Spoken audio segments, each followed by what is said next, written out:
We were talking about, Black Rob, who I know you worked with. May he rest in peace. And, a lot of conversation has been had around whether or not Diddy did enough for him and for many of the other artists that he worked with.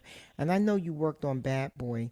Um, Hmm. you worked with them very closely with Black Rob, but also with Carl Thomas and with Diddy himself. Um, what would you say is the most toxic part about the entertainment business, and how did someone like you, who is very spiritually based and very Yeah. positive, how did you navigate that, and how did you make it out intact? Mm.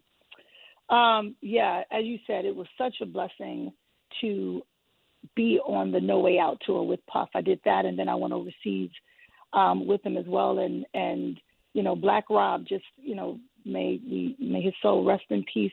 Was such a kind-hearted and just generous spirit on set, on stage every day. I think like you said, it was my faith. It was understanding that my mission went beyond just singing on the stage every day. Like, Mm-hmm. I felt like if I was not moving the kingdom forward in some way every day, then it was useless. Then it wasn't as purposeful as it needed to be. Even when I look at singing for Heavy D, being on his record and then being called to be on the video to LA, only to get to LA and then they say there's nothing for you to do here. And so my Mm. first thought was, I'm out of here. I can't stand anybody die. But they called me back and asked me to do the remix. And again, it was Mm-hmm. like, I'm good, because the first time on you, the second time's on me. I'm not going to be played twice. But when I Right. really looked at it, I had to say, this is not personal. Nobody knows you well enough to even make this personal. So I had to increase my emotional intelligence to understand that this was a business. And when I decided that I was going to go back in the studio with Hev, my thought was, well, we're not going to be friends. I'm not going to say anything. And you could not deny just his effervescence.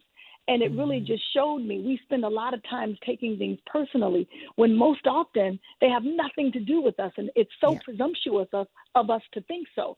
So I think first and foremost, it was understanding uh, who my source was. The opportunities didn't come from people. God moves people. And Yes. so once I understood that a closed door had very little to do with any person, then it Right. was easy for me to digest. And I would say I was able to come out of it because I was surrounded by love. I was Mm. surrounded by my friends. I felt like, Puff gave a lot of us a really great opportunity, and it was really what we did with it after that, right? So Right. it's like if someone kind of throws you the golden moment, uh, it is not their job or their responsibility to continue to throw the golden moments. It's really what you do with it at the time.